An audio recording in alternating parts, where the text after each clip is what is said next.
stay up a week while it was still dark. Mary Magdalene came to the tomb and saw that the stone was moved away from the entrance. She ran at once.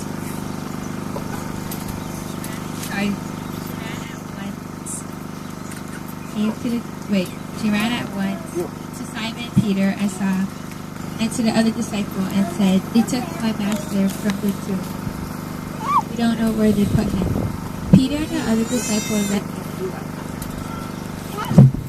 for the tomb. They ran neck to neck. The other disciple got to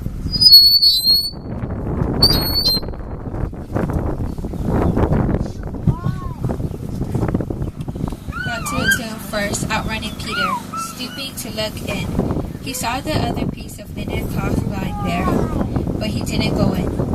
Simon Peter arrived after him, entered the tomb, observed the linen cloth lying there, and the kerchief used to cover his head not lying with linen cloth, but separate, neatly folded by itself. Then the other disciple, the one who had gotten there first, went into the tomb, took one look at the evidence, and believed. The disciple then went back home, but Mary stood outside the tomb weeping. As she wept, she knelt to look in the tomb and saw two angels sitting there, dressed in white. They said to her, "Woman, why do you weep?" "They took my master," she said, "and I don't know where they put him." After she said this, she turned away and saw Jesus standing there, but she didn't recognize him. Jesus spoke to her, "Woman, why do you weep?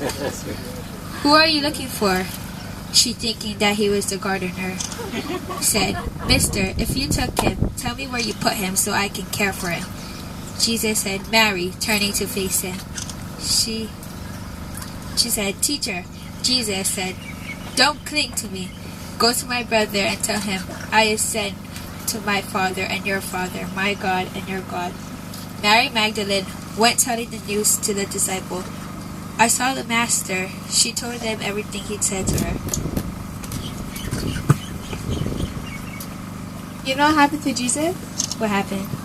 He is no longer on the cross, but he is risen. Amen. He is risen from death, and because of John 3:16 says, "For God so loved the world that he gave his own begotten Son, that whosoever believes in Jesus shall not perish but have everlasting life." That's awesome. We can have hope because Jesus conquered sin, death, and hell, and everything else that could cause it for us.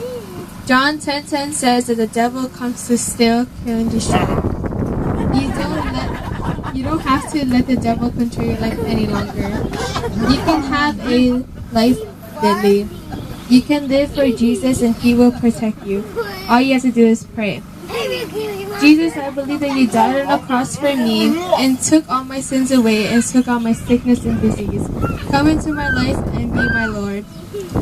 And from this day on, I would go to church, pray, and read my Bible to be closer to you. Jesus will kick the devil right out. It is a recent lesson on Easter that proved that Christ who he said he was, and that all his teachings were just more than words.